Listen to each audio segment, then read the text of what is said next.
This podcast is a member of the Place to Be Nation family. Visit us at placetobenation.com, the only place to be in your pop culture world.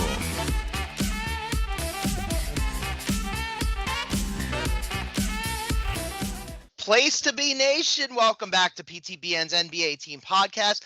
I am one of your co-hosts, Andrew Reich. I am joined by Adam Murray. Adam, we have been talking about the playoffs. We're finally at the postseason. We're at the end of the regular season. We just have to wrap a bow around the regular season. We had a lot of tantastic finishes to the season. We had some somewhat dramatic games where it influenced seeding, but now all that's in the past. For half of the teams already in the league, as we're talking, it's already over. They've already gone fishing, or they're already planning their fishing trips. But we do have to talk about some things, maybe some awards, maybe some firings, maybe who should be fired, maybe some other conspiracy theories that we want to throw out there, and also clean up our messes from our predictions in the preseason. All right. And first off, let's just the general thoughts of the season. This is the craziest season ever, firing playoff coaches a week before the playoffs. It was one of the weirdest. It was one of the weirdest. Like I this year was a reminder that maybe general management, maybe some executives in the NBA are just dumber they're dumber than I thought they were. You always have this conventional wisdom throughout the league where it's, yeah, no GM is dumb enough to do this. And we've had maybe 2 or 3 things happen this season where I'm like, wow, that might have been the dumbest thing I've seen since the 90s or the 2000s when NBA executives seem to be drunk. The Nico Harrison trading Luka Doncic for Anthony Davis and not getting like draft capital out of it. Memphis and Denver firing their coaches a week before the playoffs. Like we had some wild decision making. I'll say that about this season. Like So it is a any reminder that firings- GMs are not geniuses. That's all. Any firings you disagree with or surprised didn't get fired? I thought firing Malone was fine if Jokic signed off on it. I thought firing Taylor Jenkins was stupid. I think that was way too soon. There still hasn't been really a reason other than just ownership wanted him out. We got these assistant coaches for you. The story is Ja Morant did not like the offense. That's the story. It wasn't Jenkins's idea. It was thrust upon him by his bosses, and he just went. And so it's okay. He didn't like it. And Kleiman has a reputation of being a really good drafter. So my assumption is I would rather the owner, Robert, I don't know if it was Robert Pera, I'm not sure who made the decision, but I would have to imagine they said, I'd rather get rid of the coach than get rid of the my GM. So they did that. The irony is that in New Orleans, the other way happened when the season was over. They said, I'd rather get rid of my GM who promised me like to build like this empire out of the Laker draft picks that we got from Anthony Davis, and we got nothing out of it. So they fired David Griffin, but they kept Willie Green. So I guess was it what you was saying? The stories was he wanted Green out in the middle of the season, and ownership said, no, we're not firing him. Not only that, they gave him an extension. And it was one of those weird things where they knew the local media was going to crap all over it. So they announced he got the extension like at the end of the season. Oh, great. Now we're stuck with this guy.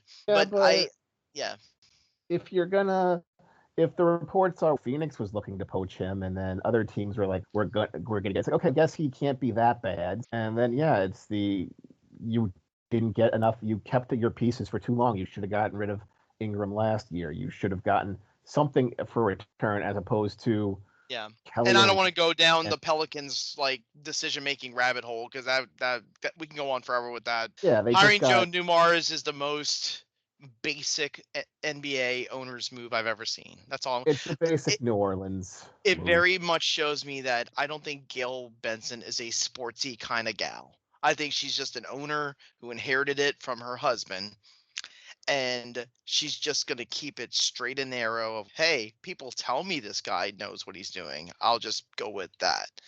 And it's very disappointing. But listen, we can talk about the offseason for the Pels when we get there. You talked about Phoenix having to look for a coach. That's because they fired Mike Budenholzer. That was most unshocking. alienated every player on that team Devin and Booker, the moment Devin Booker had put put him on out, the bus at the press conference. once he did that, I knew it was over. I like, okay, if you want to bury Kevin Durant and Josef Nurkic in the lineups, that's fine. I don't think anybody would have been too bothered with that. Once he buried Devin Booker and they started going back and forth through back channels about Booker complains too much in the huddles and Booker saying the coach, nobody likes to coach. Like, it got to be a little bit much. And I knew he was going to be gone soon. So I don't know who Phoenix is going to pick, but I'll say this. Durant's not going to be there. They're not going to be able to add too much talent in exchange Yeah, for they can. Durant. They'll get And stuff for Durant. You'll be no, they surprised. can't, because they're going to be in the tax if they bring back salaried players. They're gotta They'll all they can get get out of draft it is draft picks and capital. they'll get players. Yes, but they can't get expensive ones. They got to get expendable ones. Look That's the at problem. the Clippers who traded Paul George in for who was not Najee Marshall, Derek Jones. Derek Jones and Kevin Dunn. Chris Dunn, and they also did pick up I'm Kevin just Porter, gonna but they get flipped all the him. names wrong. Yeah, that's Well, what no, they did get Kevin Porter, but they I flipped know him because to I Milwaukee. find them. I'm And then they stayed just under. But here's the trick: the Clippers were able, with all those moves, they were still able to stay under the tax or get under the tax, so that they could get buyout people like Ben Simmons and use the BAE to get Nick Batum back. so, Like, they were able to do those things. The Suns are not in that position, Adam. They are but well past the first apron. they can get players for Durant. The problem is they have these three expensive guys And and you no can't bench. move Beal. It's not possible. You're playing bull, and that's not surprising. Denver, with just the happiest marriages between Booth and Malone, and There's they already hate each rumors other. Booth is getting considered for to be an executive at other teams. So he's going to be in high demand. He is, but I don't. It's one of those do your due diligence. Yeah, Booth was there to like ownership could have said, I refuse. I can't. You can't spend one penny. Okay, you got to draft people. You missed on most of them, but what you can't draft a player if you have, let's say, Murray and Jokic who are going to play all the game. You can't develop young guys if you have. It's any championship teams like that. It's very hard. I don't think Utah and Washington's going to be in a hurry to make any upper management changes because they want to see how that lottery falls with Cooper Flagg. Sacramento has to make changes, and they're already in the works of that. Chicago, something's coming. I don't know what it's going to be, but some big changes coming. Sacramento just fired their GM. They did. That's what I'm saying. Something's got to happen. Chicago hasn't happened yet, but it's coming. I don't know if it's the coach. I don't know if it's Karnisovas. I don't know if it's the players and not retaining Giddey, but something's going to happen where they're going to have to move people. They're going to shake it up. The Sacramento thing happened. They've already hired the replacement, I believe. I think Pat Riley's got some grand plans in the summer. I don't know what they are, but I think I always feel like when Riley has some wiggle room, he has lofty goals, and I think that this is going to be no exception. So lofty. So looking at our lofty goals, we took a step back. I think a lot of people took a step back in prediction. We both got 18 of the 30 correct. That's actually better than most, to be honest. In the East, I was 12-3. You were 11-4. The West, we both got murdered. I was 6-9. You were 7-8. But if you look at Memphis, came down to a half game. You had Dallas. You had Minnesota. Denver was very close. But no, we had Minnesota. We had Dallas. We had Phoenix. We had Philly. All these predictions you had going to are just monumental changes you could not predict. Like you couldn't predict. It was Dallas is riding high. They're going in off this playoff high. You didn't know their GM would literally bury them alive. You didn't know Phoenix would just literally implode. Yeah, and Sacramento trading away Fox. I don't think a lot of people saw that one coming. And then Portland, who knew they would put it together? And also, and you called that Houston would take a climb up. I said they would still dwindle in the 40s. That didn't happen. They wound up taking the leap into the 2 seed. So, just of quick note, Brooklyn, you picked the under. I'm just pointing that out. It was. I was wrong about that. I said they'd be the worst team in the league. They wound up with 26 wins. which is better than worst. I'll say that. The worst was Washington, which we both predicted they would go below the 21, and they did. They went Oh fish yeah, late. that was just bad. They did win on a buzzer beater in their last game. I did see that game. It was Bub Carrington who hit it. So you go out on a high note. Yeah, Sacramento, I thought could get the over, and that looked really bad for me. Toronto was very close. They were 29.5. The result was 30 wins. So very Yep. close. So we just eked in on them. The one we got absolutely dead wrong was Philadelphia. And I got Portland wrong. Philadelphia, no, we both picked the under. You picked the over at first. Then you changed your mind and went I under. changed it, but I changed it correctly. I also I bought into Dallas. That was a big mistake. Lakers, obviously, who would have known they would have been the benefit of everything. Golden State, we both picked the under, and who would have known Jimmy Butler was there. They had Jimmy Butler fall in their lap, yeah. Oh yeah, another quick, I don't mean to pile on to you, but you also said New Orleans would be over 46 wins. That is I always say, when it comes to the local team, I always give the benefit of the doubt, and that was a giant benefit to a giant doubt. I did get Cleveland right. I said Cleveland would go over the 48. They went well over that. I like throwing factoids at you, and I think I told you this a few days ago, but I want to say it on the show. This is the first time since 2009 we've had 3 teams with 60 wins or more. Do you think we had a top-heavy year? No, it was more, do you believe we had such a bottom-heavy, basement-dwelling cesspool of a league? I don't know, man. The Thunder were pretty awesome. That was a 68-14 team. Okay, cool. You had the Thunder, which are a wonderful story. But then you had Brooklyn, who was openly tanking. You had Washington, which was openly correctly tanking of just, yeah, we're going to play all our young guys 30 minutes. Toronto was tanking, and then they got Brandon Ingram. Who didn't play for them. No, but they still tried. But I think it's because they actually have – I think Masai Ujiri actually has a good eye for drafting. I think you have Charlotte, who's just bad all around. You have Utah, who's still trying to figure out how to tank. So you have 5 teams already. So five teams is what, like New Orleans was pretty tanktastic at the end. Okay, yeah, New Orleans is Philadelphia was tanktastic at the end. The one thing Philadelphia did, I'll say this about Philadelphia. The one thing they did do, getting Quentin Grimes was a steal. I'll say that. Okay, cool. Where is he going to play? Like Jared McClain? George. Don't you like Jared McClain? Don't you like you have Maxey there? So where's Grimes going to play? You're going to play Grimes at the 3, a super small lineup there. I'm not going to let him walk in restricted free agency. I can tell you that right now. Yeah, but you're going to pay. Can you pay him? They can if they're willing to go past the tax apron. That's the problem. You just won 24 games. I don't know how this double tax apron works. Can you even sign a player to like a max deal? No, I'm not saying max. No one's going to give him that offer sheet. I don't think. You know what I mean. Can you sign him to a big money deal if you're in the double tax? If you're in the double tax, no, but they're not there. They were under it. They were just under it. That's how they were able to use the MLE. So they're floating around there. Where are you going to find money for him and Yabusele and? Oh, Yabusele's going back to Europe or something, or he'll just bounce around. He did enough to stay here, I think. Yeah. We saw the improvement out of Detroit. We got that one right. We said that one. We said, even with the 57.5 being a high number for Boston, we both said up. We got that right by a little bit. They wound up with 61 wins. So we batted over 500. I was pleased with our results. Looking back, a lot of them were, we did you obviously put our money down before the big Towns trade, and that tanked Minnesota. And we got New York right, though.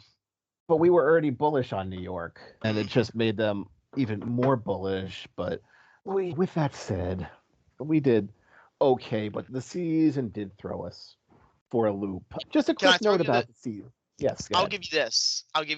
The season predictions, I want to throw these at you. I'm going to repeat the ones we both said. We gave each other 3 of each, and I wanted to just show how we did. So for yourself, a team gets Ben Simmons and tanks. Didn't happen. He got bought out by where was he at? He was at Brooklyn. Brooklyn, and he wound up with the Clippers. Yeah. The Hawks will move on from DeAndre Hunter. That happened. They traded him to Cleveland. Jonas Valanciunas will be moved. Valanciunas. You took all these small like predictions of, oh, this small thing will happen. Yeah. So for me, I did. A player will have 35 rebounds in a game. It didn't happen. The highest we got was 28 by Domantas Sabonis. Jimmy Butler or Devin Booker will demand a trade. Butler demanded a trade, got sent to Golden State. And this is the big one I got wrong. The NBA will announce 2 new expansion teams in Las Vegas and Seattle during the All-Star break. Did not happen. Well, because they were waiting for the Celtics sale and the valuation of that, so. Which was like $6 billion. $6 billion. It was ridiculous. Yeah, so they're waiting for that number to come in to jack up the price even more. But no, mine were like, I looked for realistic predictions with actual players and things that could happen. Just saying someone, because we couldn't just go, I couldn't be like, a major star player will get injured. LeBron will take 2 weeks off and New Orleans will not be healthy again. I picked, you're like, oh, you hit little singles and doubles. I'm like, but no, I got on base, which I think was my goal. And that's true. It happened. And where did I didn't have Luka? I didn't have Luka Oh, Doncic will be traded on there. I didn't have Luka Doncic will be traded on there. I should have. Luka will be traded. Phoenix will implode. I could have predicted that, man. Phoenix would know it, not the lottery. They don't. You know what? I think they still have a first-round pick. I still No, think they have. don't. They don't have a pick.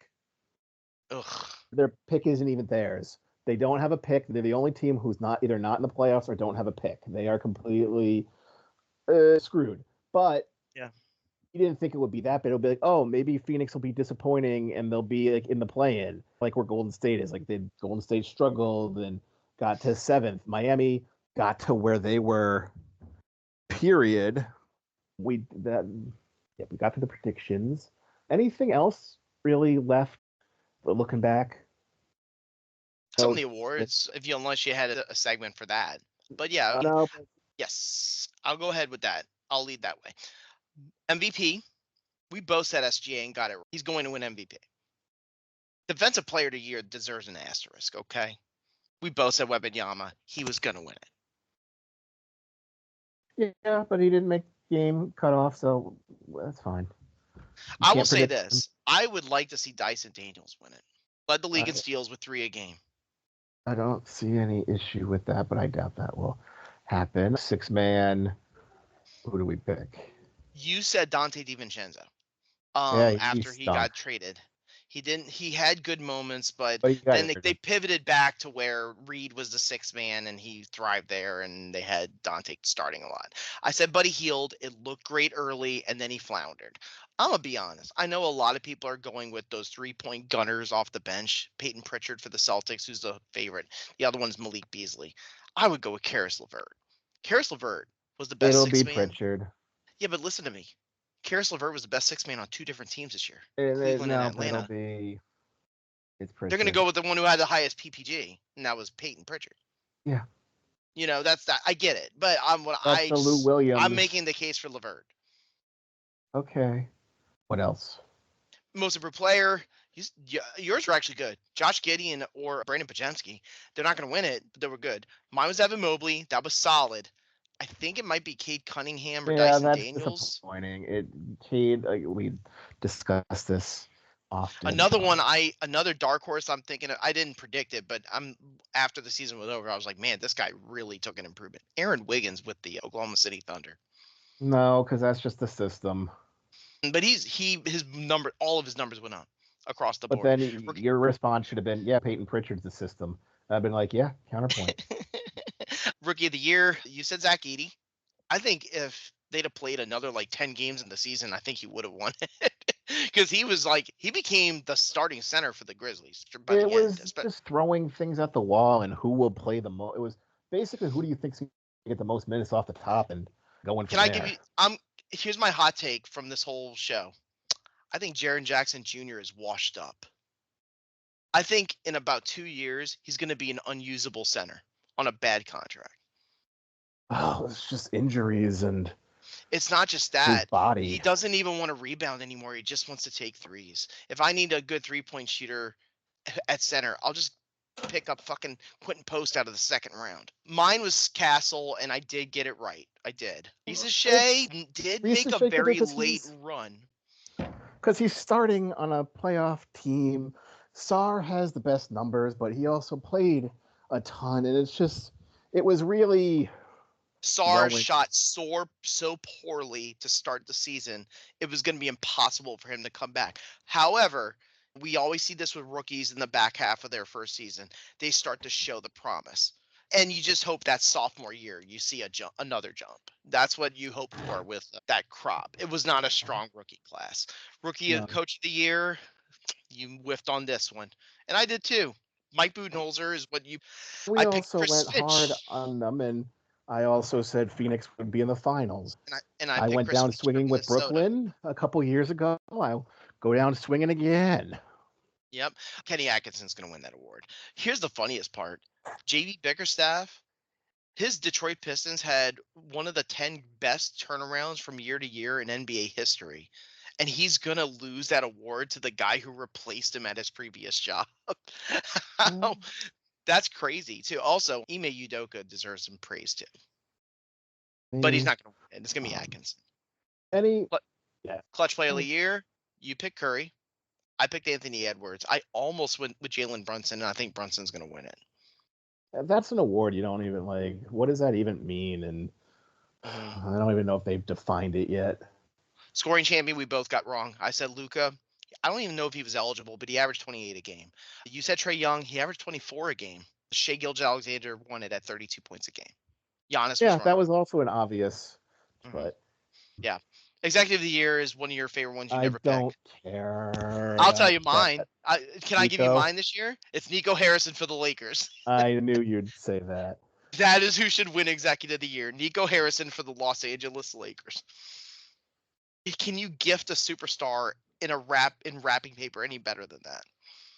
I know. It's just sad, and it saddens everybody. And just 2 quick points before I go. Number one, what can he say? He can't say I made a mistake. You can't backtrack from it. All you could do is just double down on your stupid statement. You can't defense be like championships. You can't be like, yeah, you know what? In retrospect, I could have gotten a better deal. That means you'll get fired. That means you're not going to GM if you admit I didn't do my due diligence. I would do the Michael Scott and just try to change the subject all the time in the press conferences. He's been trying to avoid it, and then the report was he didn't want an open day media finale, and the owner's like. Well, what happened is one of their beat reporters, who's very seasoned, Tim McMahon, he basically isolated him. And basically pressed him in the press conference. And it got very awkward. That's all I'm going to say. Yeah. So where McMahon was saying all the right things and Nico was saying all the wrong things. And just wrapping this up, because I got to wrap this up. Was it Chuck who said it or somebody who said it? And I'm beginning to believe more and more of it from this season. Like, the more you say everything, your product is terrible, the more that's all you talk about is just how bad everything is. Just the more you start to believe it and nothing good possible can come from it. And all we kept talking about this season was just, they all shoot threes. This season sucks. And, the ESPN's just trying to ride on the terrible Lakers and Warriors, who were terrible to begin the first half of the season. I'm going to be very honest. When it comes to that first take stuff, during the playoffs, I don't even pay attention because it's the same echo chamber bullshit that you hear from McAfee and Stephen A. Smith and Chris Broussard and Nick Wright and all these idiots who don't know anything. And I'm at a point where I don't even listen to it or click on the clips. It's all clickbait. I just watch the games. NBA has a new media deal coming. They should have spent this season telling the guys, look, we're trying to build this up to the next level, the next iteration, volume 7.0, whatever. Let's start getting these new names up. Let's start promoting the SGAs. We pushed Edwards last year. Let's keep doing it. Let's get more household names in. And instead, they just said, no, what's LeBron thinking about today? And we drafted LeBron's kid. We need to give more attention to this Jimmy kid than we need to give to 80% of the league. To be fair, the NBA machine does do that. Like, I've noticed more endorsements for Jalen Green. I've seen a lot more ads for SGA. SGA got a lot of promotional material from the league when it became more and more obvious that he was going to be the front That runner doesn't for mean the average MVP. person knows who he is. I understand that. And That that's doesn't what you necessarily, just because the NBA is promoting it, doesn't necessarily mean that's the thing that casual viewers are paying attention to. They're paying attention to what Stephen A. Smith says. And and the he casual viewers doesn't just care hear about how those bad it is things. this year. I get that. That's why I think my frustration with the season just came to that maybe I too bought into that narrative of all Well, that. it comes down to the same bullshit of choke artist, clutch gene. He is him. Is he a sidekick? Like, it's all the same bullshit. It's the same talking points that we've heard for decades about Shaq and Kobe's Lakers. And is this guy now? It's all this bullshit about LeBron and the GOAT and all this stuff. I don't really care about any of that. I'm watching a Lakers series where LeBron is, I would say, the third best player in the series. Is that fair to say? Like, Yeah, I don't. come on now. Like, we did. I agree with you there. You have to turn the page. It's time to move on. We already saw Cassie Hubbard put down the mic and bid farewell because she's going to Amazon. So that'll be exciting for us to talk about next year when they resort all of their media stuff and they have new shows and new teams and new broadcast people. But I do hate the negativity that always surrounds the NBA, and you never hear the same negativity about players in the NFL and Major League Baseball. That's the Um, part where it bothers me. yeah, and anyways, thank you for carrying us through yet another basketball regular season, our 11th, I Yeah, believe. I man, can't. 11 Thank almost in the you. can. Thank you Of for course. everything, and we'll continue on with the playoffs. Again, we've already, I believe, heard round one, so we'll be with you to the end of the season. So, for Andrew Reich, I am Adam Murray. Have a good one. Later, y'all.